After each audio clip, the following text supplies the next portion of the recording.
서울의 밤은 차가운 비를 쏟아내고 있었다. 아우라 그룹의 초고층 빌딩은 도시의 스카이라인을 찌르듯이 서 있었고 그 꼭대기층의 불빛만이 아직 꺼지지 않은 채 회색빛 도시를 내려다보고 있었다. 그 거대한 건물의 그림자 아래에서 강서연은 낡은 청소 카트를 밀며 마지막 구역을 정리하고 있었다.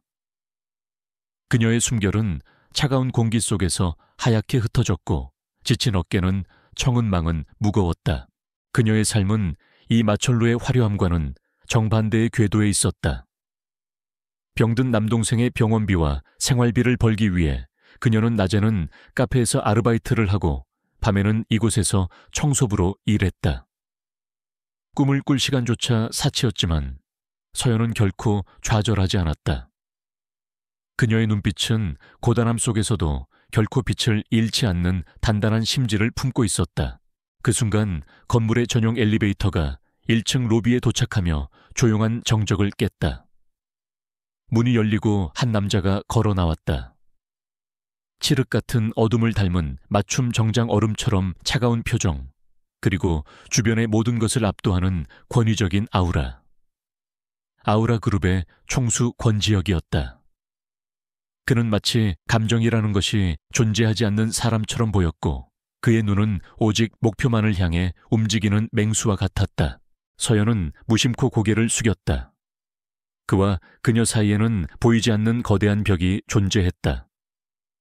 그는 이 건물의 왕이었고 그녀는 가장 낮은 곳에 있는 그림자일 뿐이었다.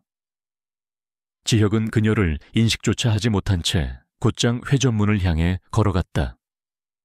그의 비서인 박민석이 재빨리 뒤를 따르며 우산을 펼쳐들었다. 그들의 발걸음 소리만이 텅 빈 로비에 울려 퍼졌다. 서연은 자신의 일을 계속하려 했지만 무언가 이상한 느낌이 그녀의 감각을 곤두세웠다. 로비 밖 빗줄기 너머로 주차장 구석에 세워진 검은색 밴의 불빛이 꺼지는 것을 보았다. 그저 우연일 수도 있었다. 하지만 수년간 온갖 굳은 일을 겪으며 다져진 그녀의 직감은 위험을 경고하고 있었다. 그녀는 본능적으로 청소 카트 뒤로 몸을 숨기고 상황을 지켜보았다. 권지혁이 건물 밖으로 나서자마자 어둠 속에서 두 개의 그림자가 튀어나왔다. 그들의 손에는 둔탁한 금속 파이프가 들려 있었다. 모든 것이 순식간에 일어났다. 박 비서가 소리치며 앞을 막아섰지만 육중한 공격에 맥없이 쓰러졌다. 괴한들은 망설임 없이 권지혁을 향해 달려들었다. 그의 움직임은 놀랍도록 빨랐지만 예상치 못한 기습과 수적 열세에 점차 코너로 몰리고 있었다. 서연의 심장이 미친 듯이 뛰기 시작했다. 소리를 지르거나 경찰에 신고해야 했다. 그것이 정상적인 반응일 것이다. 하지만 그녀의 눈은 다른 것을 보고 있었다. 괴한들의 목표는 지역을 해치는 것뿐만 아니라 그를 납치하려는 것처럼 보였다. 그녀의 머릿속에서 수만 가지 생각이 스쳐 지나갔다. 여기서 못 본 척 돌아서면 그녀의 고단한 삶은 아무런 문제 없이 계속될 것이다. 하지만 차갑게 쓰러진 박 비서와 홀로 싸우는 지역의 모습이 눈에 밟혔다. 그녀는 결심했다. 여기서 도망친다면 평생 자신을 용서할 수 없을 것이다. 서연은 주변을 둘러보았다. 그녀의 눈에 로비 한쪽에 쌓여있던 금속 표지판 더미가 들어왔다. 망설일 시간이 없었다. 그녀는 청소 카트를 잇는 힘껏 밀어 표지판 더미를 향해 돌진했다. 굉음과 함께 금속 표지판들이 대리석 바닥 위로 무너져 내리며 엄청난 소음을 만들어냈다. 괴한들의 시선이 순간적으로 소리가 난 쪽으로 쏠렸다. 그 찰나의 순간이 권지혁에게는 결정적인 기회였다. 그는 한 명의 팔을 꺾어 제압하고 다른 한 명의 복부를 걷어찼다. 균형이 무너진 틈을 타 그는 망설임 없이 소음의 근원지를 향해 몸을 날렸다. 그리고 그곳에서 그는 자신을 놀란 눈으로 바라보고 있는 낡은 작업복을 입은 한 여자를 발견했다. 권지혁은 생각할 겨를도 없이 그녀의 팔을 거칠게 붙잡았다. 서연은 저항할 틈도 없이 그에게 이끌려 건물 뒤편에 어두운 골목으로 끌려 들어갔다. 그의 소나기 힘은 엄청났다. 골목의 차가운 벽에 그녀의 등이 부딪혔다. 빗줄기는 더욱 거세졌고 그들의 거친 숨소리는 빗소리에 섞여 들었다. 지혁은 한 손으로 그녀의 입을 막고 다른 한 손으로는 그녀가 움직이지 못하게 어깨를 짓눌렀다. 골목 밖에서 괴한들이 욕설을 내뱉으며 그들을 찾는 소리가 들려왔다. 서연은 공포에 질려 몸이 굳었지만 그의 품 안에서 느껴지는 단단함과 알 수 없는 안정감에 혼란스러웠다. 그의 눈이 어둠 속에서도 형형하게 빛나고 있었다. 그것은 분노도 두려움도 아니었다. 모든 것을 꿰뚫어 보는 듯한 길들여지지 않은 맹수의 눈빛이었다. 그의 시선이 그녀의 떨리는 눈동자에 고정되었다. 그리고 다음 순간 누구도 예상하지 못한 일이 벌어졌다. 권지혁은 서연의 입을 막고 있던 손을 내리고 그대로 고개를 숙여 그녀의 입술을 덮쳤다. 그것은 부드럽거나 낭만적인 키스가 아니었다. 아드레날린과 위험, 그리고 알 수 없는 강렬한 충동이 뒤섞인 거칠고 본능적인 입맞춤이었다. 서연의 눈이 충격으로 크게 뜨였다. 그녀의 머릿속은 새하얗게 비어버렸다. 낯선 남자의 차가운 입술 짙은 비냄새와 섞인 그의 채취, 그리고 그녀를 완전히 숙박하는 그의 힘. 모든 것이 비현실적이었다. 그녀는 이 상황을 이해할 수 없었다. 왜 그가 자신을 구하고 또 왜 이런 행동을 하는지 알 수 없었다. 시간이 얼마나 흘렀을까. 괴한들의 발소리가 멀어지고 골목에 다시 정적이 찾아왔을 때 지혁은 천천히 입술을 떼었다. 그의 뜨거운 숨결이 그녀의 뺨에 닿았다. 그는 아무 말도 하지 않았다. 그저 짙은 어둠 속에서 뚫어질 듯 그녀를 바라볼 뿐이었다. 그의 눈빛에는 이전의 냉정함 대신 혼란과 함께 처음 느껴보는 종류의 소유욕이 번뜩이고 있었다.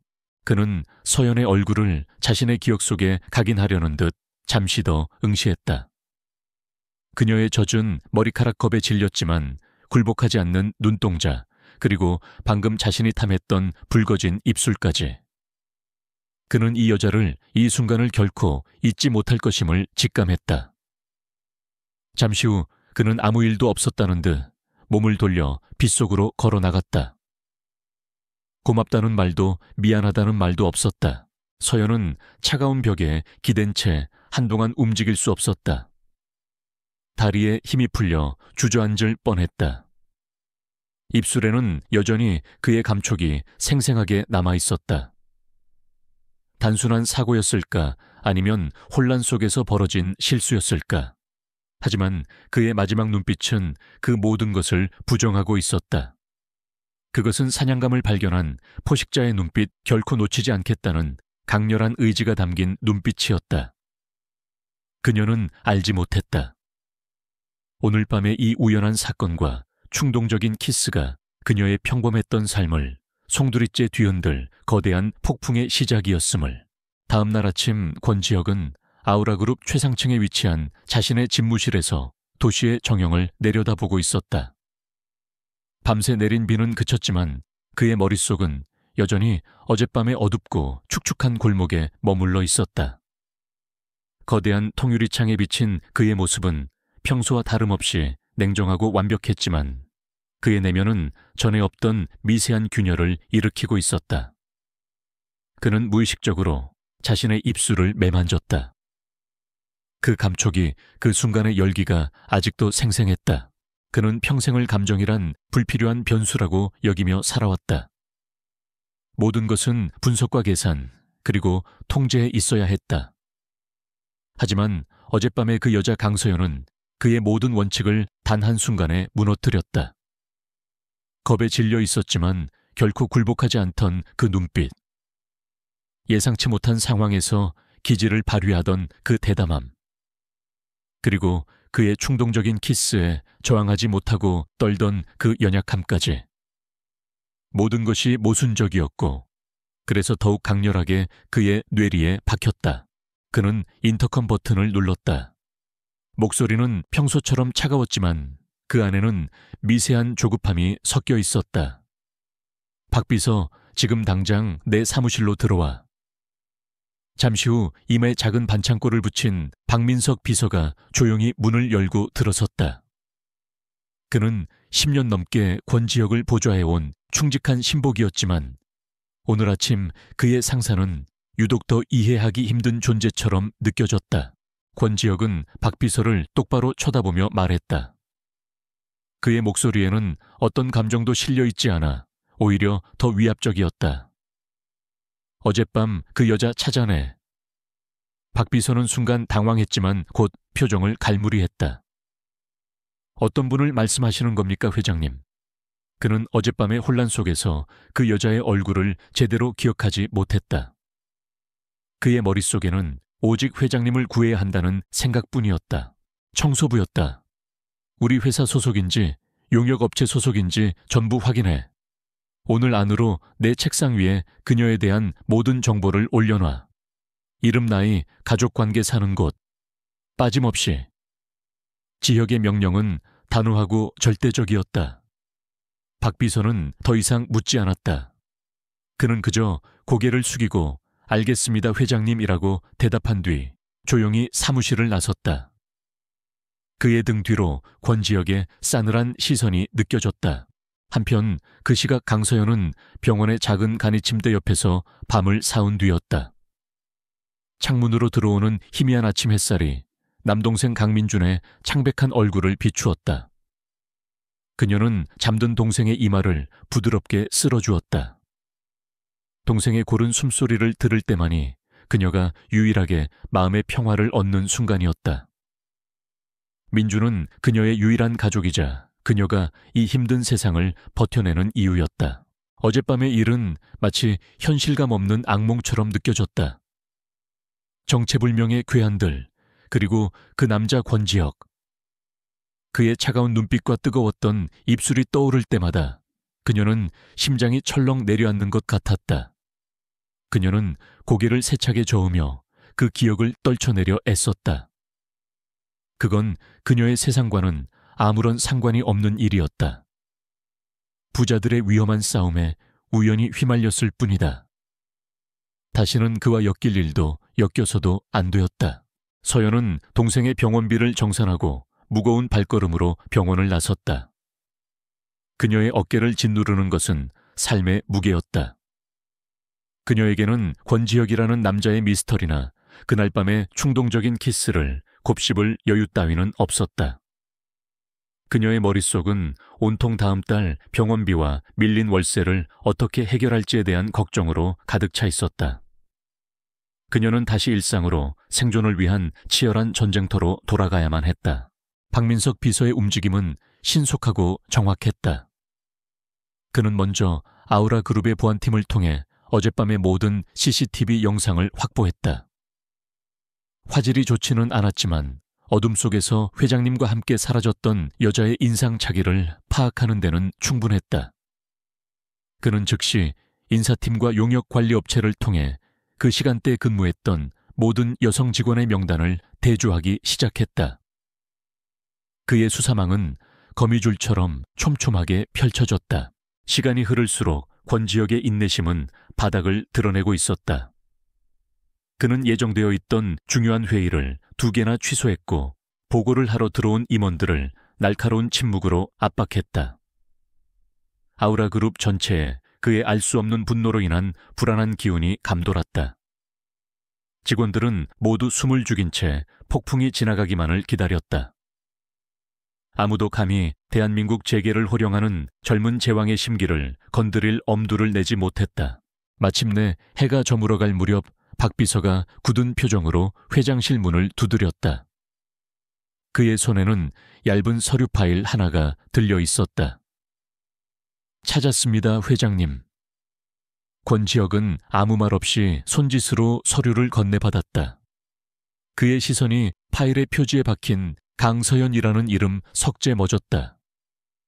심장이 미세하게 하지만 분명히 반응했다. 파일 안에는 그녀의 삶이 고스란히 담겨 있었다. 24살 강서연. 부모님은 어릴 적 사고로 돌아가셨고 유일한 혈육인 남동생은 희귀 혈액병을 앓고 있음. 막대한 병원비를 감당하기 위해 여러 개의 아르바이트를 전전하고 있으며 현재 거주지는 곧 재개발이 들어갈 낡은 빌라. 서류의 마지막 장에는 그녀의 증명사진이 붙어 있었다.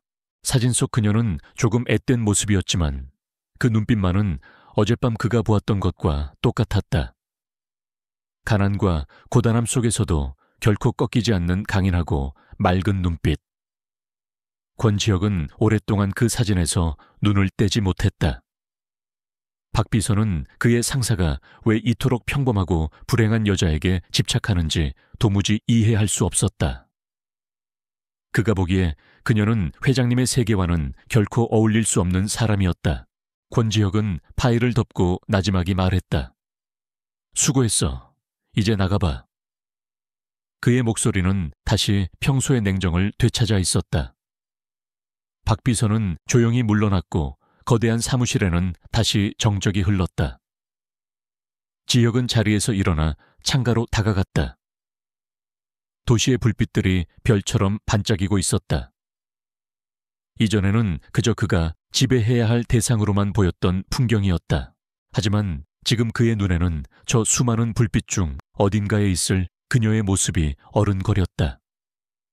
그녀의 약점은 명확했다. 바로 그녀의 아픈 동생이었다. 그것을 알게 된 순간 그의 머릿속에서는 복잡했던 감정의 실타래가 하나의 명확한 방향으로 정리되기 시작했다. 동정이나 연민 따위가 아니었다. 그것은 완벽한 계획을 위한 마지막 퍼즐 조각을 찾은 것과 같은 희열이었다. 그는 입가에 희미한 미소를 띄었다. 그것은 사냥을 앞둔 포식자의 차갑고 만족스러운 미소였다. 그는 그녀를 원했다. 그녀의 모든 것을, 그녀의 삶 전체를 자신의 통제해 두고 싶었다. 그녀의 약점을 이용하면 그녀는 결코 그의 손아귀에서 벗어날 수 없을 것이다. 권지혁은 결심했다. 그는 그녀의 유일한 구원자가 될 것이고 동시에 그녀의 모든 것을 소유하는 지배자가 될 것이다. 강서연을 향한 그의 위험한 집착이 본격적으로 시작되는 순간이었다. 아우라 그룹의 이사회 회의실은 숨막히는 긴장감으로 가득 차 있었다. 거대한 원목 테이블에 둘러앉은 이들은 대한민국 경제를 움직이는 거물들이었지만 그들 모두의 시선은 상석에 앉은 젊은 총수 권지혁에게 향해 있었다. 그의 냉정한 침묵은 그 어떤 호통보다도 더 무겁게 회의실의 공기를 짓눌렀다. 바로 그때 부드러운 미소와 함께 최만식 부회장이 입을 열었다. 그는 권지혁의 아버지 때부터 회사를 지켜온 원로였고 겉보기에는 인자한 미소를 띠고 있었지만 그 눈빛에는 교활한 야심이 번뜩이고 있었다. 회장님, 최근 우리 그룹을 둘러싼 우려의 목소리가 높습니다. 특히 회장님의 사생활에 대한 부분이 그렇습니다. 안정적인 리더십을 보여주기 위해서라도 이제는 슬슬 짝을 찾아 가정을 꾸리시는 것이 어떻겠습니까? 그의 말은 정중했지만 그 안에는 날카로운 가시가 숨어 있었다. 이것은 명백한 공격이었다. 최만식은 권지혁의 미혼 상태를 약점으로 삼아 그를 미숙하고 불안정한 리더로 몰아가려는 속셈이었다. 최근 벌어진 습격 사건도 그가 배후에서 조종한 일이라는 것을 권지혁은 이미 짐작하고 있었다. 그는 최만식의 위선적인 얼굴을 차갑게 응시하며 대답했다. 내 사생활은 이사회에서 논할 문제가 아닙니다, 부회장님. 경영 능력으로 평가받겠습니다. 회의는 권지혁의 압도적인 카리스마로 마무리되었지만 그는 위협이 바로 턱 밑까지 차올랐음을 느꼈다. 최만식과 그를 따르는 세력들은 결코 만만히 볼 상대가 아니었다. 그들의 공격을 막아낼 방패가 필요했다. 그의 머릿속에 강서연의 얼굴이 다시 떠올랐다. 그녀는 완벽한 방패가 되어줄 수 있었다. 아무도 예상하지 못하는, 그래서 더 효과적인. 그의 계획은 이미 완성되어 있었다. 며칠 후 강서연은 병원으로부터 청천벽력 같은 소식을 들었다. 민준의 상태가 갑자기 악화되어 당장 수술이 필요하며 수술을 위해서는 엄청난 액수의 보증금을 선납해야 한다는 것이었다. 그녀가 가진 전 재산을 털어도 턱없이 부족한 금액이었다. 설상가상으로 살고 있던 빌라의 집주인은 재개발을 핑계로 당장 방을 비워달라고 통보해왔다. 세상의 모든 불행이 한꺼번에 그녀를 덮치는 것만 같았다. 바로 그 절망의 순간 그녀에게 낯선 번호로 전화가 걸려왔다. 자신을 권지혁 회장의 비서라고 밝힌 박민석은 회장님께서 잠시 뵙고 싶어 하신다고 전했다. 서연은 본능적으로 거절하려 했지만 박 비서는 강민준 군의 일과 관련된 제안입니다 라는 말을 덧붙였다. 그 말에 서연은 저항할 수 없었다. 그녀는 지푸라기라도 잡는 심정으로 약속 장소로 향했다. 약속 장소는 한강이 내려다 보이는 고급 레스토랑의 프라이빗 룸이었다. 레스토랑 전체가 그들을 위해 비워져 있었다. 거대한 공간 속에 오직 두 사람만이 마주 앉아 있었다. 권지혁은 완벽한 모습으로 그녀를 기다리고 있었다. 그는 며칠 전 어두운 골목에서 만났던 거친 남자와는 전혀 다른 사람처럼 보였다. 하지만 그 눈빛만은 여전히 모든 것을 꿰뚫어 보는 듯 차갑고 날카로웠다. 그는 서론 없이 바로 본론으로 들어갔다. 그의 목소리에는 어떤 감정도 실려 있지 않았다. 강서연 씨, 당신에게 거래를 제안하고 싶소. 그는 테이블 위로 서류 봉투 하나를 밀었다. 열어보시오. 서연은 떨리는 손으로 봉투를 열었다. 안에는 계약서 한 부가 들어있었다. 혼인계약서라는 제목이 그녀의 눈에 박혔다. 나와 결혼해 주시오. 물론 진짜 결혼은 아니오. 철저한 계약 관계일 뿐이지. 지혁은 와인을 한 모금 마시며 말을 이었다. 계약 기간은 2년.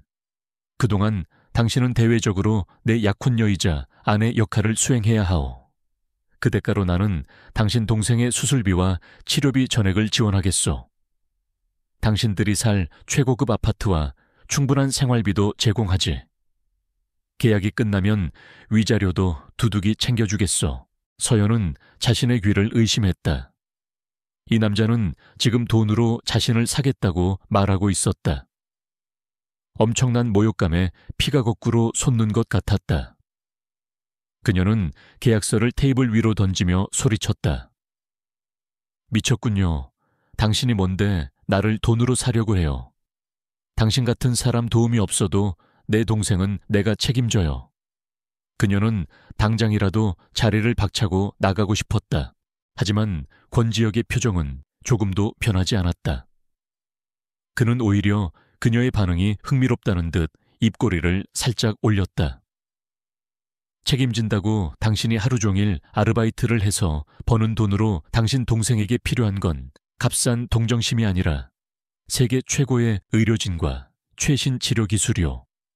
그리고 그것들은 모두 돈이지. 당신에게는 없는. 그의 말은 비수처럼 날아와 그녀의 심장에 박혔다.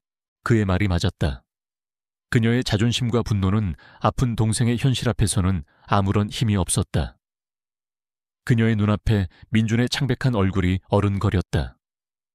그녀는 주먹을 꽉 쥐었다. 손톱이 손바닥을 파고드는 아픔이 느껴졌지만 가슴의 통증에 비하면 아무것도 아니었다. 그녀는 세상에서 가장 굴욕적인 선택의 기로에 서 있었다. 자존심을 버리고 동생을 살릴 것인가? 아니면 자존심을 지키고 동생을 위험에 빠뜨릴 것인가? 한편 최만식 부회장은 자신의 사무실에서 흥미로운 보고를 받고 있었다. 권지혁이 그날 밤에 청소부를 비밀리에 찾았으며 심지어 따로 만나기까지 했다는 내용이었다. 최만식의 입가에 교활한 미소가 번졌다. 얼음 같던 놈이 고작 그런 계집애에게 관심을 보이다니. 아주 좋은 먹잇감이군. 그는 자신의 수족에게 지시를 내렸다. 그 여자의 주변을 깨끗하게 정리해. 빚쟁이들을 좀 붙이고 살던 집에서도 쫓겨나게 만들어.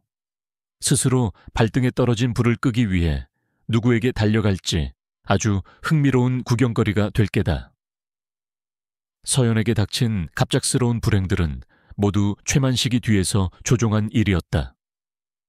그는 서연을 벼랑 끝으로 몰아 권지혁의 반응을 떠보고 동시에 그녀를 자신의 장기말로 이용할 계획을 세우고 있었다. 서연은 레스토랑을 나온 뒤에도 한참을 길거리에서 방황했다.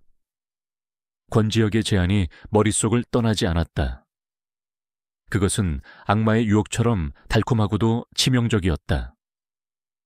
그녀가 고민하고 있던 그 순간 병원에서 다시 전화가 걸려왔다. 당장 보증금을 입금하지 않으면 수술 일정을 잡을 수 없다는 최후 통첩이었다. 모든 희망이 사라지는 순간이었다. 결국 그녀는 결심을 내렸다. 떨리는 손으로 휴대폰을 꺼내 박민석 비서에게 전화를 걸었다.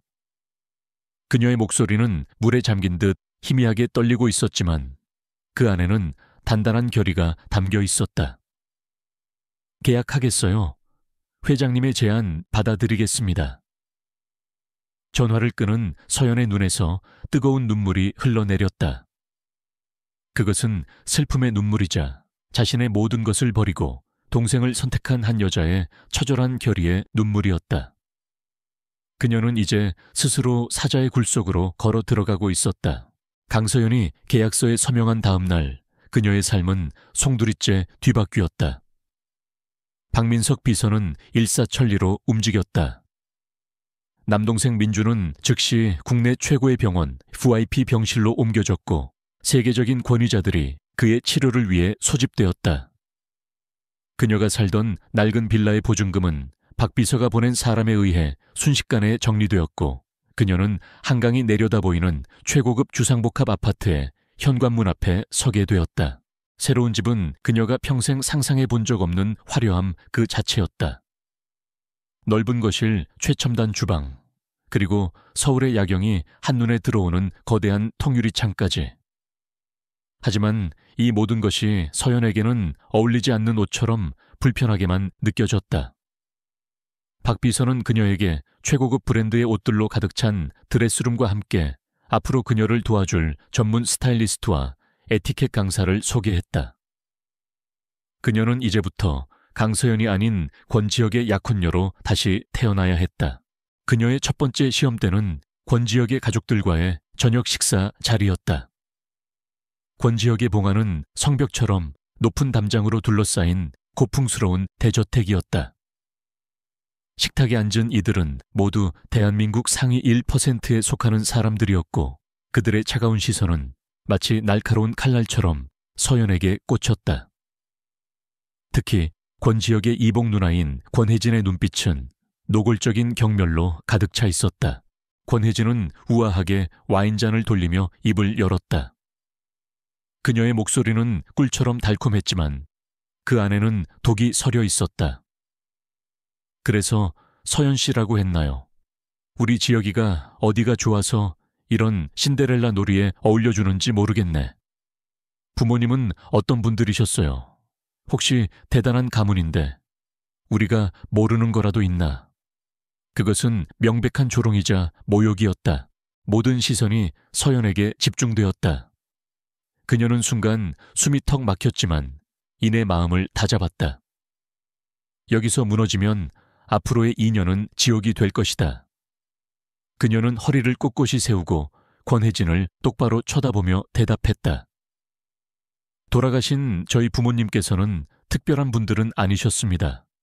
하지만 정직함과 성실함의 가치를 가르쳐 주셨습니다. 저는 그 가르침이 부유한 가문이든 아니든 어떤 가정에서나 가장 중요하다고 믿습니다.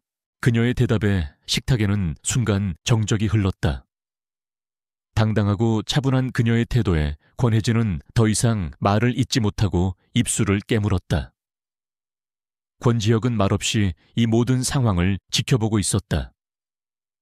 그는 그녀가 겁을 먹고 울음을 터뜨리거나 혹은 어설프게 변명할 것이라고 예상했다. 하지만 그녀는 그의 예상을 보기 좋게 뛰어넘었다. 그의 얼음 같던 눈빛에 아주 희미하지만 흥미롭다는 감정이 스쳐 지나갔다. 며칠 뒤 서연은 권지혁의 약혼녀로서 공식적으로 대중 앞에 서게 되었다. 아우라 그룹이 주최하는 자선 갈라 행사장. 수많은 재계 인사들과 유명인들, 그리고 그들을 취재하려는 기자들로 행사장은 인산인해를 이루었다. 권지혁의 팔짱을 낀 채 레드카펫을 밟는 서연에게 수십 개의 플래시가 동시에 터졌다. 그녀는 눈이 부셨지만 애써 미소를 지으며 침착함을 유지했다. 행사장 안은 거짓된 미소와 위선적인 찬사, 그리고 보이지 않는 탐색전으로 가득했다. 사람들은 그녀의 머리부터 발끝까지 훑어보며 값을 매겼고 그녀의 배경에 대해 수군거렸다. 서연은 마치 벌거벗겨진 채 맹수들의 우리에 던져진 기분이었다. 권지혁은 그런 그녀의 곁을 지키며 그의 존재감만으로 다른 이들의 무례한 접근을 막아내는 방패가 되어주었다. 잠시 숨을 돌리고 싶었던 서연은 권지혁에게 양해를 구하고 조용한 테라스로 향했다. 시원한 밤 공기가 그녀의 뜨거워진 뺨을 식혀주었다.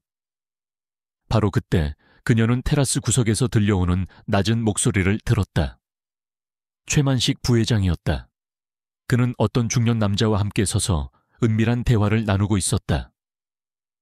주변을 경계하는 그들의 모습에 서연은 본능적으로 거대한 기둥 뒤로 몸을 숨겼다. 이번 비자금 건은 깔끔하게 처리해야 합니다.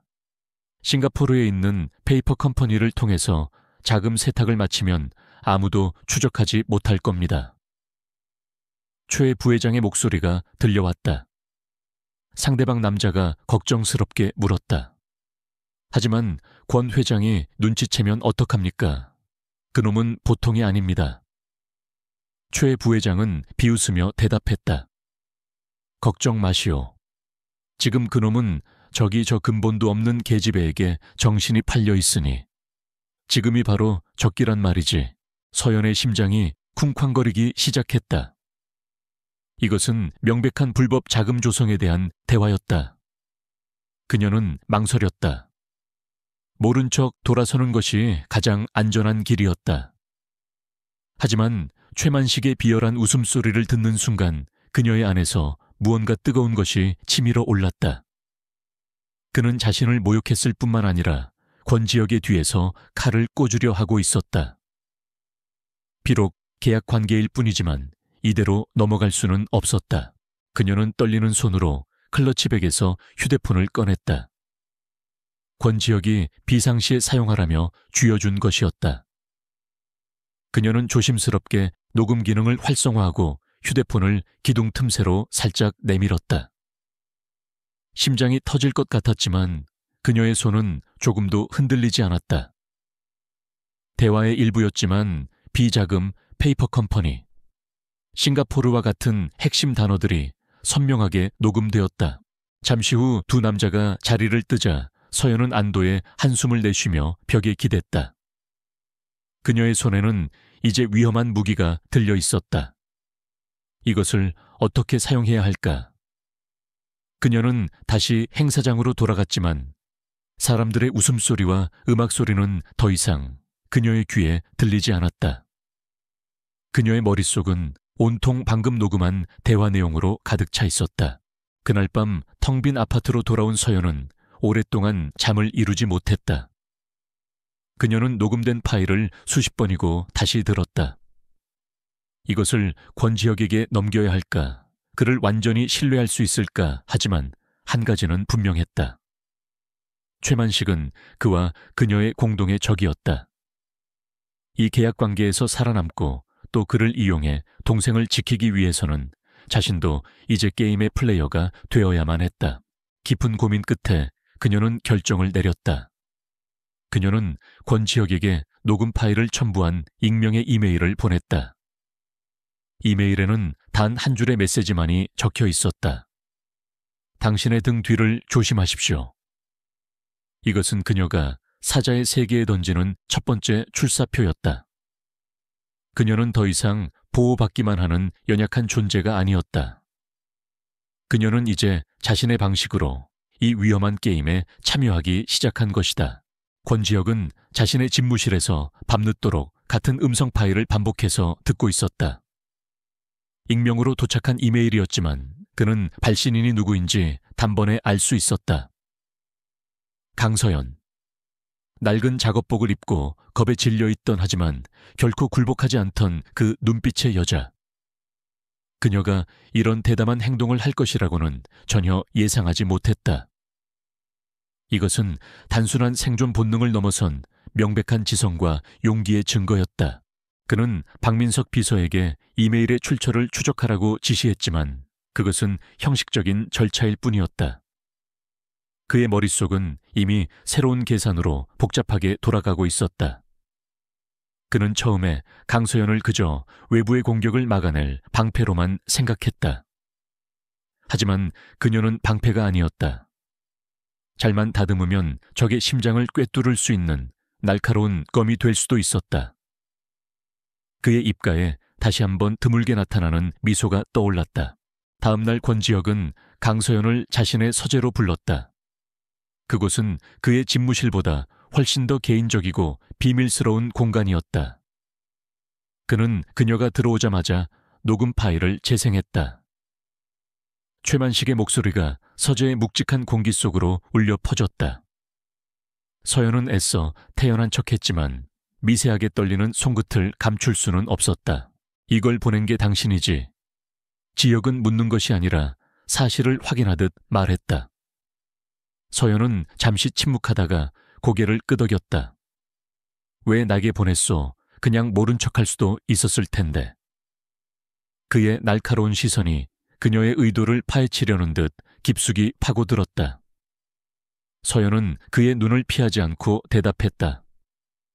최 부회장은 회장님의 적이기도 하지만 제 적이기도 하니까요. 이 계약 관계에서 살아남으려면 저도 제 몫을 해야 한다고 생각했습니다. 그녀의 대답에 권지혁은 만족스러운 표정을 지었다. 그는 자리에서 일어나 그녀에게 다가왔다. 좋아. 그렇다면 이제부터 우리의 계약 내용을 조금 수정해야겠군. 그는 그녀의 바로 앞에 서서 말했다. 이제부터 당신은 단순히 내 약혼녀 영위만 하는 게 아니야. 최만식을 무너뜨리기 위한 내 파트너가 되는 거다. 내 세계의 규칙을 가르쳐주지. 당신이 살아남고 또 사냥하는 법을. 그날 이후 권지혁의 서재는 두 사람만의 비밀스러운 전쟁 기지가 되었다. 그는 강서연에게 아우라그룹의 복잡한 지배구조와 재무제표를 읽는 법부터 가르쳤다. 처음에는 생소한 용어들 때문에 고전했지만 그녀는 놀라운 속도로 모든 것을 흡수했다. 그녀의 날카로운 질문은 때로 그룹의 핵심 문제를 정확히 짚어내어 권지혁을 놀라게 만들기도 했다. 그는 그녀를 중요한 비즈니스 미팅에 동석시키기도 했다. 처음에는 모두들 그녀를 그저 장식품처럼 여겼다. 하지만 그녀는 조용히 앉아 모든 사람의 말과 행동 미세한 표정 변화까지 놓치지 않고 관찰했다. 미팅이 끝나면 그녀는 권지혁에게 상대방의 숨겨진 의도나 거짓말을 정확하게 분석해내어 보고했다. 그녀의 통찰력은 수년간의 경험을 가진 베테랑 참모들 못지않았다. 그들의 관계는 단순히 스승과 제자를 넘어 점차 동등한 파트너로 변해가고 있었다. 늦은 밤 함께 서류 더미에 파묻혀 전략을 짜고 간단한 야식을 먹으며 서로의 의견을 나누는 시간이 늘어갔다. 서연은 얼음장 같던 권지혁의 모습 뒤에 숨겨진 고독함과 책임감의 무게를 보았고 권지혁은 연약해 보이던 그녀의 내면에 강철 같은 의지가 숨어 있음을 발견했다.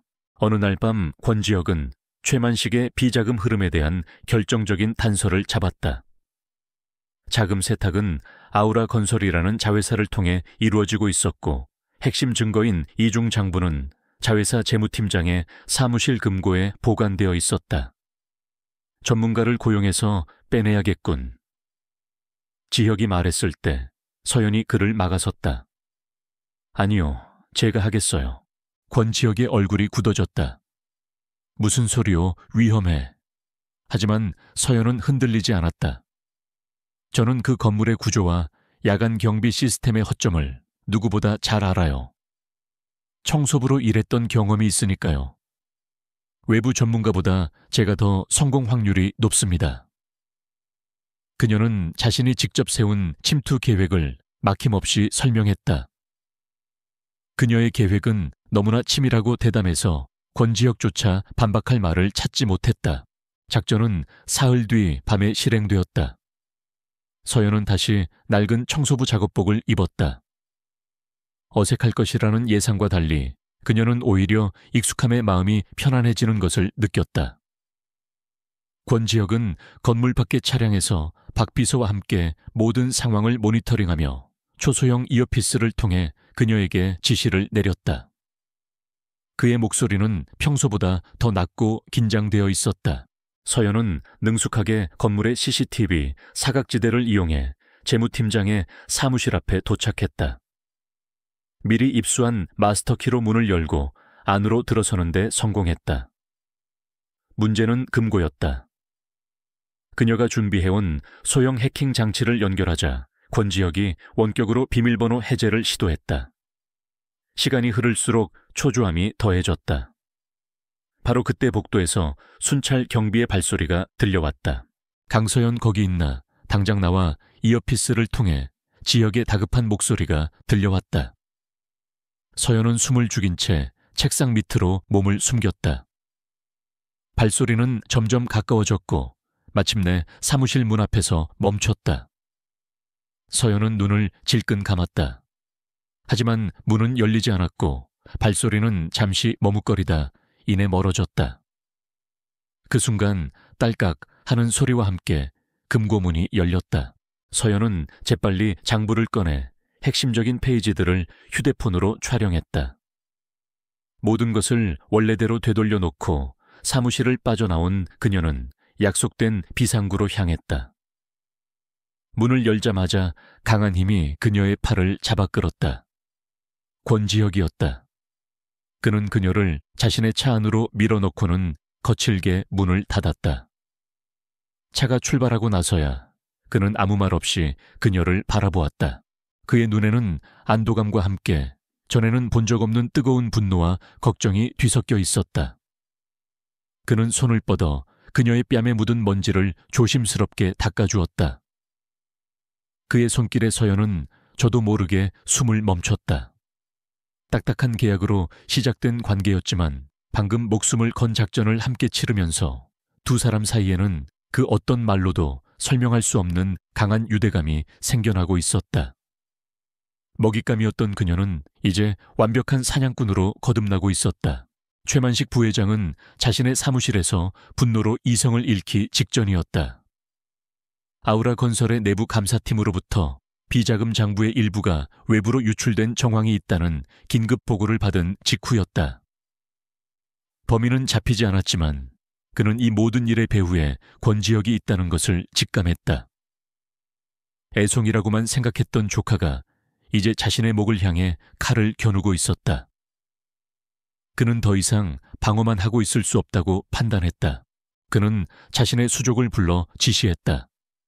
그의 목소리는 뱀처럼 차갑고 교활했다. 이제 장난은 끝났어. 권지혁의 가장 아픈 곳을 찔러야지. 그 여자 강서연. 그 애의 과거를 샅샅이 파헤쳐. 묘비 밑에 묻힌 비밀까지 전부 다 꺼내와. 그 애를 무너뜨리면 권지혁도 함께 무너질 테니. 그의 눈빛은 복수심으로 이글거리고 있었다. 이제 그는 수단과 방법을 가리지 않을 작정이었다. 최만식의 하수인들은 유능했다. 그들은 며칠 만에 강서연의 비극적인 가족사를 알아냈다. 서연의 아버지는 작은 하청 공장을 운영하는 성실한 사업가였다. 하지만 10여 년 전 대기업의 갑작스러운 부도로 납품 대금을 받지 못해 연쇄적으로 파산했고 결국 절망 속에서 스스로 목숨을 끊었다. 그리고 그 대기업의 부도를 안긴 원청업체가 바로 당시 권지혁의 아버지가 이끌던 아우라 그룹의 건설 부문이었다. 최만식은 이 사실을 발견하고 회심의 미소를 지었다. 완벽한 공격 무기였다. 그는 사실 관계를 교묘하게 비틀고 왜곡하여 자극적인 기사로 만들었다. 그리고 다음 날 아침 대한민국에서 가장 영향력 있는 인터넷 언론사의 메인 화면에 폭탄 같은 기사가 터져 나왔다. 권지혁 회장의 피양새 알고 보니 아우라 그룹의 피해자 잔혹 동화인가 치밀한 복수극인가 기사의 파급력은 엄청났다. 아우라 그룹의 주가는 개장과 동시에 폭락하기 시작했고 회사 전화는 항의와 문의로 불통이 되었다. 기사는 강서연을 아버지를 죽음으로 내몬 회사에 복수하기 위해 의도적으로 권지혁에게 접근한 사기꾼으로 권지혁을 그런 그녀의 계략에 넘어간 어리석은 재벌 2세로 묘사했다. 대중의 여론은 순식간에 차갑게 돌아섰다. 권지혁은 긴급 이사회를 소집하여 사태를 수습하느라 정신이 없었다. 그는 이 모든 것이 최만식의 비열한 공작이라는 것을 알고 있었지만 대중의 분노 앞에서 진실은 힘을 잃고 있었다. 수많은 카메라 플래시와 질문 공세 속에서 그는 평생 처음으로 당혹감과 무력감을 느꼈다. 그의 머릿속은 오직 위기를 어떻게 돌파할 것인가에 대한 생각으로 가득 차 있었다. 정신없는 하루가 끝나고 신예 지역은 서연이 있는 아파트로 향했다. 그의 얼굴은 피로와 분노로 굳어 있었다. 그는 문을 열고 들어서자마자 거실에 서 있는 서연에게 다그치듯 물었다. 그의 목소리는 차갑고 날카로웠다. 이 기사 전부 사실인가? 당신 아버지의 죽음이 우리 회사와 관련 있다는 사실 알고 있었나? 그는 진실을 알고 싶었다. 그녀가 피해자인지 아니면 정말로 복수를 위해 자신을 속인 것인지 서연은 그의 질문에 온몸의 피가 차갑게 식는 것을 느꼈다. 그녀는 하루 종일 인터넷에 떠도는 악의적인 기사들과 댓글들을 보며 홀로 고통받고 있었다. 그녀는 그가 오면 자신을 위로해주고 함께 싸워줄 것이라고 믿었다. 하지만 그는 자신을 믿어주지 않았다. 그의 눈은 그녀를 연인이 아닌 해결해야 할 문제 혹은 리스크로 보고 있었다. 그녀의 눈에 뜨거운 눈물이 차올랐다. 당신 눈에는 제가 정말 복수를 위해 당신에게 접근한 사람으로 보이나요? 그녀의 목소리는 절망으로 가늘게 떨리고 있었다. 우리가 함께 보낸 시간들, 함께 위험을 무릅썼던 그 밤, 그 모든 것이 당신에게는 아무런 의미가 없었나요? 그녀는 그의 대답을 기다렸지만 그는 침묵했다. 그의 침묵은 그 어떤 비수보다도 더 깊게 그녀의 가슴을 찔렀다. 권지혁은 혼란스러웠다. 이성적으로는 그녀를 믿어야 한다는 것을 알았지만 아우라 그룹의 총수로서의 본능이 그를 막아섰다. 그는 최악의 상황을 가정하고 모든 가능성을 계산해야만 했다. 그의 잠시는 그녀에게는 영혼과 같은 시간이었다. 그녀는 그의 침묵 속에서 자신들의 관계가 얼마나 허약한 기반 위에 서 있었는지를 깨달았다. 그것은 신뢰가 아닌 필요에 의한 계약일 뿐이었다. 절망감이 그녀를 덮쳤다. 그녀는 더 이상 이곳에 머물 수 없었다. 이 화려한 세장은 더 이상 그녀의 안식처가 아니었다. 그녀는 조용히 방으로 들어가 작은 가방을 챙겼다. 그가 사준 값비싼 옷과 보석 휴대폰은 모두 그대로 두었다. 오직 자신의 낡은 옷과 가족 사진 몇 장만을 챙겼다. 그것이 그녀의 전부였다. 거실로 나온 그녀는 테이블 위에 놓여있던 혼인계약서를 집어들었다. 그리고 권지혁이 보는 앞에서 그것을 반으로 찢어버렸다. 이걸로 우리의 계약은 끝이에요. 당신의 세계에서 나가겠어요. 아버지의 억울한 죽음에 대한 진실은 이제부터 제 힘으로 밝혀낼 겁니다. 그녀의 목소리는 더 이상 떨리지 않았다. 그녀는 마지막 남은 자존심을 걸고 그에게 선언했다. 서연은 뒤도 돌아보지 않고 아파트를 나섰다. 텅 빈 거실에 홀로 남은 권지혁은 찢어진 계약서 조각을 망견자실하게 내려다보았다. 그제야 그는 자신이 무슨 짓을 했는지 깨달았다. 적의 공격 때문이 아니었다. 자신의 어리석은 의심과 냉정함이 그녀에게 가장 깊은 상처를 주고 그녀를 밖으로 내몰았다는 것을. 거대한 펜트하우스의 정막이 그를 질식시킬 듯 덮쳐왔다. 그는 방금 세상에서 가장 소중한 것을 자신의 손으로 잃어버렸다. 권지혁의 펜트하우스를 나온 강서연은 다시 혼자가 되었다. 그녀가 돌아갈 곳은 세상 어디에도 없는 것 같았다. 하지만 그녀는 주저앉아 울고만 있을 수 없었다. 아버지의 명예를 더럽힌 채 이대로 끝낼 수는 없었다. 그녀는 남은 돈을 털어 허름한 고시원에 작은 방 한 칸을 얻었다. 숨 막힐 듯 좁고 창문도 없는 공간이었지만 적어도 그녀를 동정하거나 비난하는 시선은 없었다. 그녀는 낡은 가족사진 속에서 환하게 웃고 있는 아버지를 보았다. 슬픔이 파도처럼 밀려왔지만 이내 단단한 결의가 그 자리를 대신했다. 그녀는 권지혁에게서 배운 것들을 떠올렸다. 정보를 수집하고 사람을 분석하고 문제의 핵심을 파고드는 방법. 이제는 그것들을 오직 자신만을 위해 사용할 시간이었다. 그녀는 수첩을 꺼내 만나야 할 사람들과 찾아야 할 자료들의 목록을 작성하기 시작했다. 같은 시각 권지혁은 텅 빈 자신의 집에서 지독한 후회와 자책감에 시달리고 있었다. 서연이 떠난 후 그 화려하고 넓은 공간은 차가운 감옥처럼 느껴졌다. 그는 자신의 냉정함이 그녀에게 얼마나 깊은 상처를 주었는지 뒤늦게 깨달았다. 그는 박민석 비서에게 명령했다.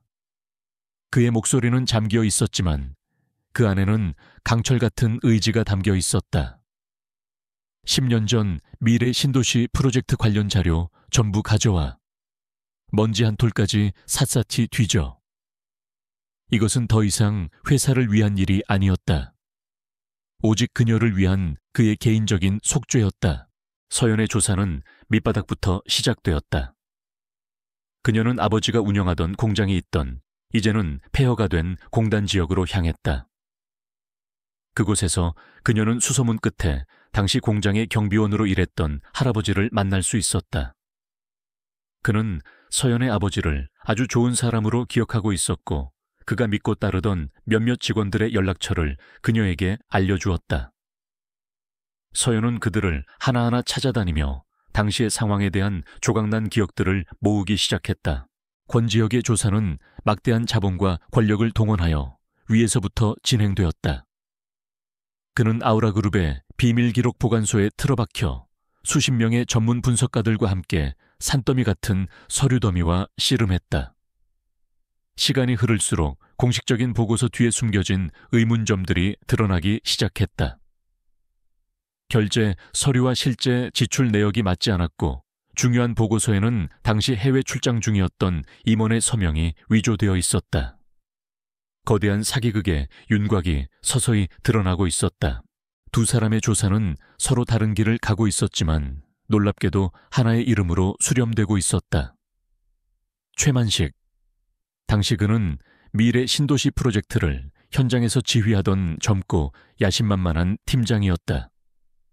서연이 만난 아버지의 옛 직원들은 모두 최만식 팀장이 유독 아버지의 공장을 압박했으며 무리한 요구를 자주 했다고 증언했다.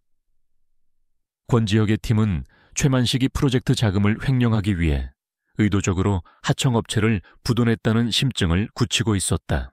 결정적인 증거는 예상치 못한 곳에서 발견되었다. 서연은 부모님의 유품이 보관된 낡은 창고를 정리하다가 아버지의 손때 묻은 작은 수첩 하나를 발견했다. 그것은 아버지의 일기장이었다. 거기에는 하청업체의 자금난에 대한 고뇌와 함께 자신을 압박해오는 최만식 팀장에 대한 의심과 두려움이 고스란히 적혀 있었다. 최 팀장은 무언가 숨기고 있다. 그의 눈은 탐욕으로 가득 차 있다. 같은 날 밤 권지혁의 해커팀은 마침내 10년 넘게 봉인되어 있던 구형 서버의 암호를 푸는데 성공했다. 그 안에는 당시 최만식이 삭제했던 원본 회계 파일이 기적적으로 남아 있었다. 파일은 모든 진실을 보여주었다. 최만식은 거액의 공사 대금을 빼돌리기 위해 유령 회사를 이용했고 그 과정에서 발생한 손실을 덮기 위해 서연의 아버지 공장을 포함한 여러 하청업체들을 희생양으로 삼았던 것이다. 모든 증거를 손에 쥔 권지혁은 단 하루도 지체하지 않았다. 그는 수소문 끝에 서연이 일하고 있는 허름한 식당을 찾아냈다. 그는 차 안에서 그녀가 지친 몸으로 접시를 닦는 모습을 오랫동안 지켜보았다. 며칠 밤을 샌 그의 얼굴은 수척했지만 그 어느 때보다도 절박한 눈빛을 하고 있었다. 그는 그녀의 일이 끝나기를 기다렸다가 뒷골목에서 혼자 집으로 향하는 그녀의 앞을 막아섰다. 서연은 갑자기 나타난 그를 보고 경계심을 늦추지 않았다. 하지만 그의 모습에 자신도 모르게 마음이 아파왔다. 그는 더 이상 냉정한 재벌 총수가 아니었다. 그는 그저 길을 잃고 상처 입은 한 남자로 보였다. 권지혁은 어떤 변명도 하지 않았다. 그는 깊은 죄책감이 담긴 목소리로 말했다. 미안하다. 내가 어리석었어. 당신을 믿지 못했어. 그는 자신이 찾아낸 모든 증거가 담긴 태블릿 PC를 그녀에게 내밀었다. 당신 아버지는 결백했어. 모든 것은 최만식의 탐욕 때문에 벌어진 일이었어. 그는 당신 아버지를 자신의 죄를 덮기 위한 희생양으로 삼았던 거야. 그의 설명과 함께 10년간 묻혀있던 진실이 눈앞에 펼쳐졌다. 서연은 태블릿 화면을 보며 소리 없이 눈물을 흘렸다. 그것은 아버지의 명예가 회복되었다는 안도감의 눈물이자 그동안 홀로 짊어져야 했던 고통에 대한 서러움의 눈물이었다. 그녀는 눈물을 닦고 그를 바라보았다. 그의 눈에는 진심 어린 후회와 그녀에 대한 깊은 연민이 담겨 있었다. 비록 그가 자신에게 상처를 주기는 했지만 결국 진실을 밝혀준 사람도 그였다. 증오와 원망이 있던 자리에 복잡하지만 따뜻한 감정이 차오르기 시작했다. 서연은 말없이 그가 내민 태블릿 PC를 받아들었다. 그것은 그의 사과를 받아들이고 그들의 파트너십을 다시 시작하겠다는 무언의 약속이었다.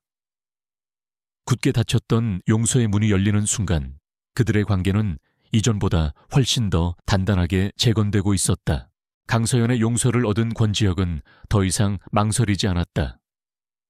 그들은 적의 심장을 향해 마지막 방역을 가할 준비를 시작했다. 두 사람이 다시 마주 앉은 곳은 권지혁의 화려한 펜트하우스가 아닌 철저히 외부와 격리된 비밀 안개 마련된 작전실이었다. 한쪽 벽면을 가득 채운 거대한 스크린에는 최만식 부회장을 중심으로 거미줄처럼 얽혀있는 부패한 정재계 인사들의 관계도가 띄워져 있었다. 권지혁은 이제 서연을 보호해야 할 대상으로 보지 않았다. 그녀는 이 전쟁을 함께 이끌어갈 동등한 지휘관이었다. 그가 가진 막대한 정보력과 자금 그리고 권력에 그녀의 날카로운 직관과 대담한 전략이 더해지자 그들의 복수는 훨씬 더 정교하고 치명적인 계획으로 발전했다. 그들은 단순히 최만식을 끌어내리는 것에서 만족할 수 없었다. 그의 뿌리까지 완벽하게 도려내야만 했다. 우리가 가진 증거만으로도 최만식을 감옥에 보내기엔 충분해. 권지혁이 먼저 입을 열었다. 그의 목소리는 차분했지만 그 안에는 서늘한 분노가 담겨 있었다. 하지만 서연은 고개를 저었다. 최만식 같은 뱀은 꼬리를 잘라도 도망가요. 우리는 그의 머리를 그리고 그와 연결된 모든 독사들을 한 번에 잡아야 해요. 그가 다시는 재기할 수 없도록 그의 제국 전체를 무너뜨려야 합니다. 그녀의 눈빛은 그 어느 때보다도 단호했다. 그녀의 제안에 권지혁은 잠시 생각에 잠겼다가 이내 고개를 끄덕였다. 그녀의 생각이 옳았다. 최만식의 네트워크를 그대로 둔다면 그는 언제든 감옥 안에서조차 영향력을 행사할 수 있었다. 그들은 완벽한 함정을 파기로 결정했다. 최만식의 끝없는 탐욕과 오만함을 역이용하여 스스로 무덤을 파고 들어가게 만들 계획이었다. 작전명은 판도라의 상자였다. 계획의 첫 단계는 최만식의 귀에 거부할 수 없는 미끼를 던져주는 것이었다.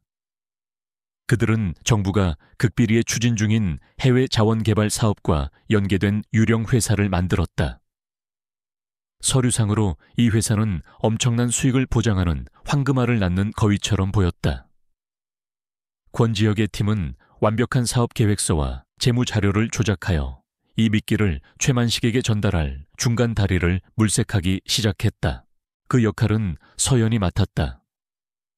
그녀는 최만식의 측근들 중에서 도박빚과 야망에 쪼들리고 있는 윤 이사를 목표로 삼았다. 그녀는 윤 이사가 자주 가는 고급배서 그와 우연을 가장하여 마주쳤다. 권지혁에게 버림받고 복수심에 불타는 비련의 여주인공을 완벽하게 연기하는 그녀의 모습에 윤 이사는 의심 없이 경계를 풀었다. 서연은 그에게 판도라의 상자에 대한 정보를 흘리며 함께 최만식을 배신하고 거액을 챙기자고 유혹했다.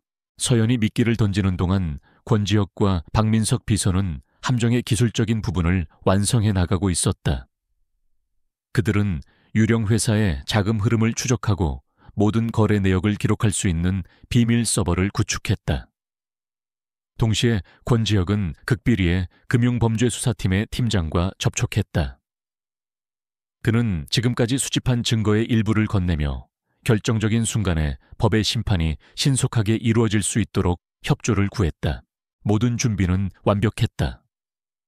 서연의 연기에 완전히 넘어간 윤 이사는 자신이 엄청난 기회를 잡았다고 확신하며 최만식에게 달려갔다. 그는 이 비밀스러운 투자건이 권지혁에게 결정타를 날리고 동시에 막대한 부를 축적할 절호의 기회라고 그를 설득했다. 최만식은 처음에는 의심했지만 그의 끝없는 탐욕은 결국 이성을 마비시켰다. 그는 주주총회에서 권지혁을 몰아내기 위한 마지막 실탄이 필요했다. 최만식은 마침내 미끼를 물었다. 그는 자신이 수년간 조성해온 모든 비자금을 판도라의 상자에 쏟아붓기로 결정했다. 작전실의 스크린 위에 그의 검은 돈이 여러 개의 대포 계좌를 거쳐 유령 회사로 흘러 들어오는 모습이 실시간으로 중계되었다. 그것은 마치 거대한 뱀이 스스로의 꼬리를 삼키는 모습과도 같았다.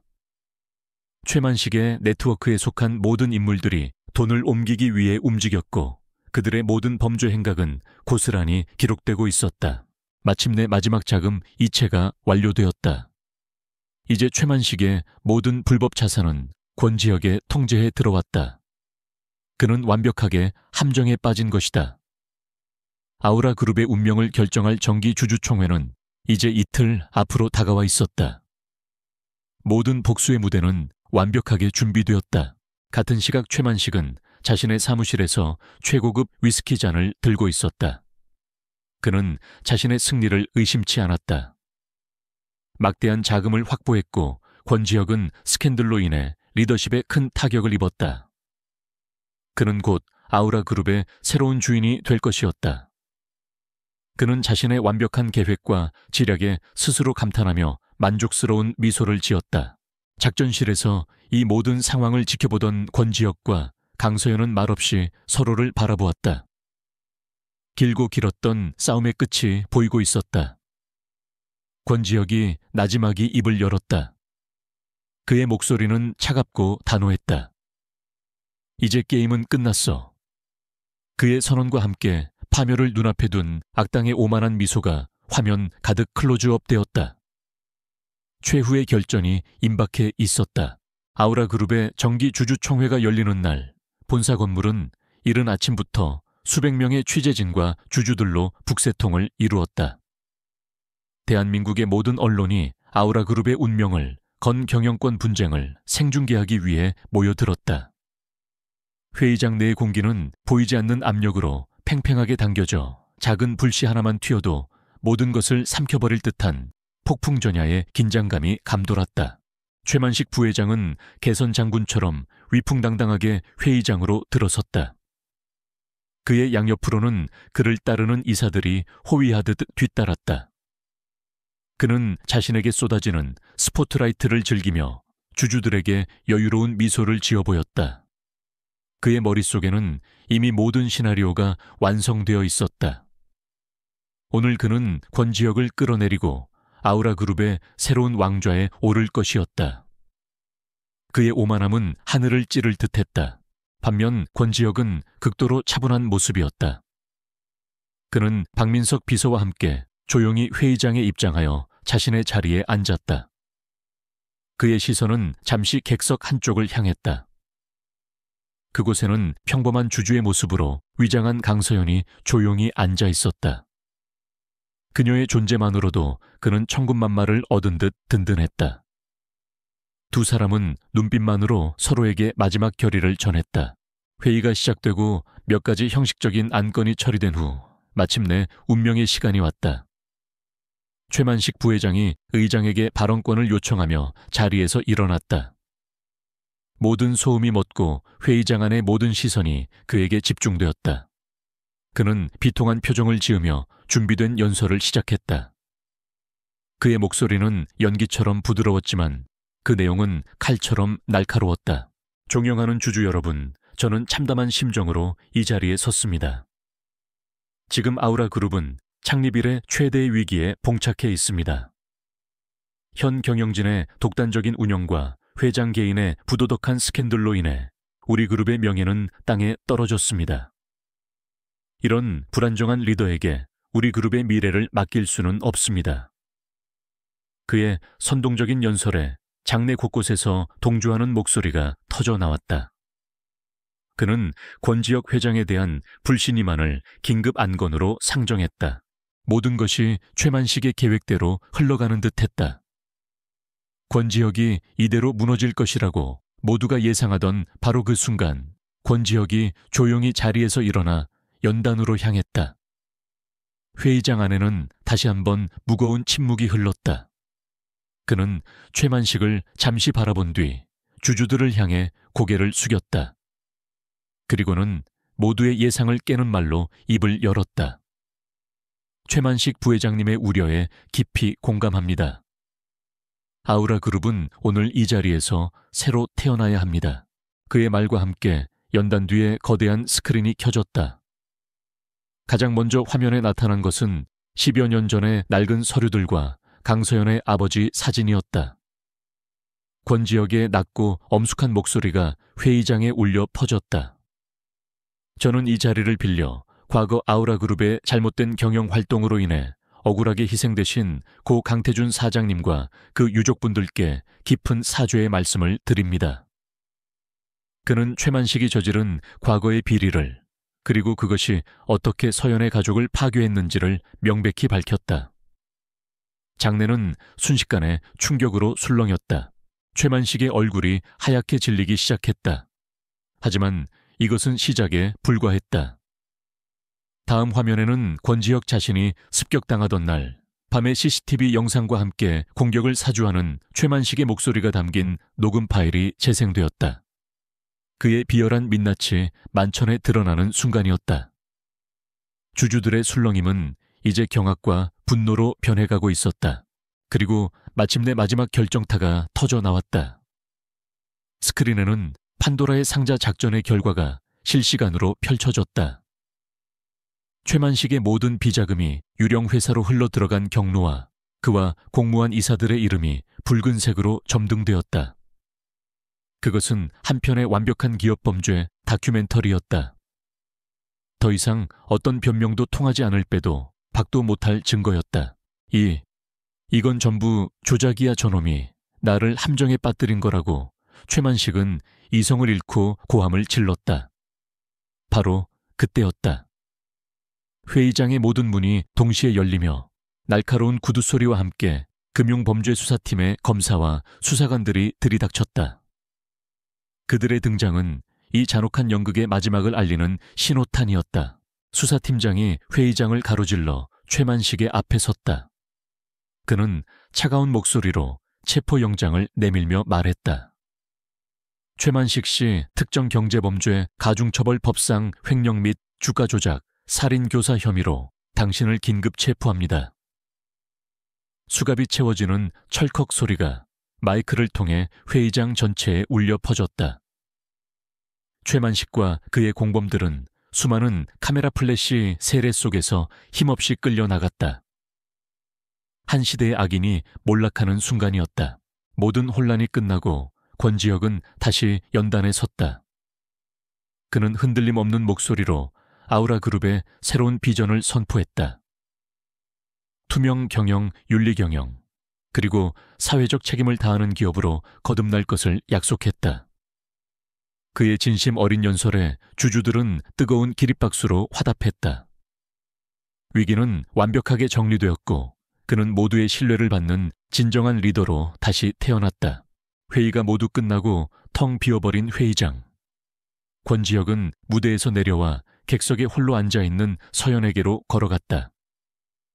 두 사람 사이에는 어떤 말도 필요 없었다. 길고 길었던 공적인 싸움은 이제 끝났다. 권지혁은 그녀의 앞에 서서 조용히 그녀의 손을 잡았다. 그의 손은 따뜻했고 그의 눈빛은 감사와 존경, 그리고 숨길 수 없는 깊은 사랑으로 가득 차 있었다. 그들의 승리는 이제 시작될 새로운 미래를 향한 조용한 약속이었다. 주주총회의 폭풍이 지나간 후 몇 달의 시간이 흘렀다.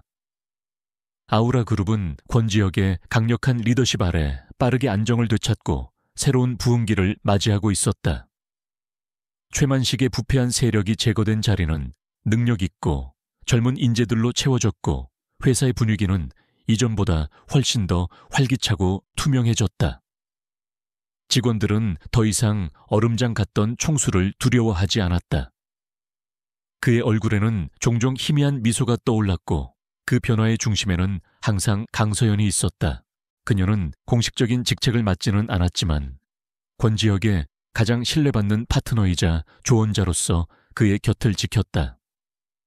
그녀의 날카로운 통찰력과 따뜻한 공감 능력은 권지혁의 냉철한 판단력과 결합하여 완벽한 시너지를 만들어냈다. 한때 가난한 청소부라며 그녀를 멸시하던 이들은 이제 그녀를 존경과 경외의 시선으로 바라보았다. 그녀는 자신의 힘으로 스스로의 가치를 증명해냈다. 가장 큰 기쁨은 동생 민준의 회복이었다. 세계 최고의 의료진 덕분에 그의 병은 기적적으로 호전되었고 이제는 퇴원을 앞두고 재활치료에 전념하고 있었다. 권지혁은 바쁜 시간을 쪼개어 꼬박꼬박 민준의 병실을 찾았다. 그는 더 이상 차가운 회장님이 아니었다. 민준에게 그는 친형처럼 다정하고 든든한 존재였다. 세 사람은 이제 피를 나누지 않았지만 그 어떤 가족보다도 단단한 유대감으로 묶여 있었다. 어느 맑은 오후 권지혁은 자신의 집무실로 서연을 불렀다. 그의 책상 위에는 2개의 서류가 놓여 있었다. 하나는 그들의 첫 만남을 떠올리게 하는 반으로 찢어졌던 혼인 계약서였다. 다른 하나는 그 계약의 종료를 알리는 공식적인 합의 해지서였다. 권지혁은 펜을 들어 해지서에 서명한 뒤 그것을 조용히 서연에게 내밀었다. 이걸로 우리의 계약은 공식적으로 끝났소. 그의 목소리는 담담했지만 서연은 순간 심장이 덜컥 내려앉는 것을 느꼈다. 모든 것이 제자리로 돌아왔으니 이제 자신도 원래의 자리로 돌아가야 하는 것일까? 그녀가 복잡한 감정으로 아무 말도 하지 못하고 있을 때 그가 말을 이었다. 과거의 계약은 끝났지만 나는 당신과 새로운 계약을 맺고 싶소. 기간은 평생 조건은 오직 사랑과 신뢰뿐인 계약을. 그는 서랍에서 작은 벨벳 상자를 꺼냈다. 그리고는 자리에서 일어나 그녀의 앞에 섰다. 그는 무릎을 꿇는 진부한 행동 대신 그녀의 눈을 똑바로 바라보며 진심을 담아 말했다. 그의 눈빛은 그 어느 때보다도 진지하고 따뜻했다. 강서연, 당신은 내 목숨을 구했고 내 회사를 구했으며 무엇보다도 얼어붙어 있던 나 자신을 구했소. 당신이 없었다면 지금의 나도 없었을 거요. 그의 목소리가 미세하게 떨리고 있었다. 나는 더 이상 필요나 거래 때문에 당신을 원하는 게 아니오. 당신의 지혜와 용기, 그리고 세상을 껴안는 당신의 따뜻한 마음을 존경하고 사랑하오. 그러니 부디 내 삶의 유일한 동반자이자 영원한 파트너가 되어주시오. 나와 결혼해 주겠소. 그는 상자를 열었다. 그 안에는 화려하진 않지만 그녀의 맑은 눈빛을 닮은 작고 영롱한 다이아몬드 반지가 빛나고 있었다. 서연의 눈에서 뜨거운 눈물이 흘러내렸다. 빗속에 충동적인 첫 키스로 시작되었던 그들의 인연. 계약으로 묶여 수많은 위협과 오해를 넘나들었던 시간들. 그리고 마침내 서로의 진심을 확인하고 함께 싸워 승리했던 순간까지. 모든 기억이 주마등처럼 스쳐 지나갔다. 그녀는 더 이상 돈 때문에 자신을 팔아야 했던 가난한 소녀가 아니었다. 그녀는 한 남자의 세상을 구하고 그의 사랑을 얻은 유일한 사람이었다. 그녀는 눈물을 닦으며 환하게 웃었다. 그리고는 조용히 고개를 끄덕였다. 네, 그 계약 받아들일게요. 그녀의 대답에 권지혁의 얼굴에 비로소 완전한 안도와 기쁨의 미소가 번졌다. 그는 조심스럽게 그녀의 손을 잡고 약지에 반지를 끼워주었다. 반지는 마치 처음부터 그녀의 것이었던 것처럼 완벽하게 잘 어울렸다. 그들의 결혼식은 세간의 주목을 받는 화려한 행사 대신 가장 가까운 사람들만 초대하여 조용하고 경건하게 치러졌다. 건강을 회복한 민준이 누나의 손을 잡고 식장에 들어섰고 권지혁은 세상에서 가장 행복한 표정으로 자신의 신부를 맞이했다. 빗속 어두운 골목에서 시작된 두 사람의 이야기는 마침내 눈부신 햇살 아래에서 사랑의 서약으로 완성되었다. 1년 후 어느 주말 오후의 공원. 권지혁과 서연은 활기차게 그네를 타고 있는 민준을 보며 벤치에 나란히 앉아 있었다. 민준은 이제 평범한 학생으로 돌아가 건강하게 학교에 다니고 있었다. 세 사람의 웃음소리가 공원의 평화로운 풍경 속에 잔잔하게 울려 퍼졌다. 권지혁은 더 이상 대한민국을 움직이는 재벌 총수가 아니었고 서연도 비운의 신데렐라가 아니었다. 그들은 그저 서로를 아끼고 사랑하는 평범한 가족이었다. 권지혁은 옆에 앉은 서연의 손을 부드럽게 감싸 쥐었다. 그녀는 그의 어깨에 편안하게 머리를 기댔다. 따스한 햇살이 두 사람의 위로 쏟아져 내렸다. 권지혁은 조용히 고개를 돌려 그녀의 입술에 입을 맞추었다. 그것은 첫 만남처럼 거칠지도 위기 속에서처럼 절박하지도 않은 오직 사랑과 평온함으로 가득 찬 부드러운 키스였다. 가난한 소녀의 한 번의 키스가 한 남자의 세상을 구했고 이제 그들의 영원한 이야기는 햇살 속에서 비로소 진짜 시작을 맞이하고 있었다.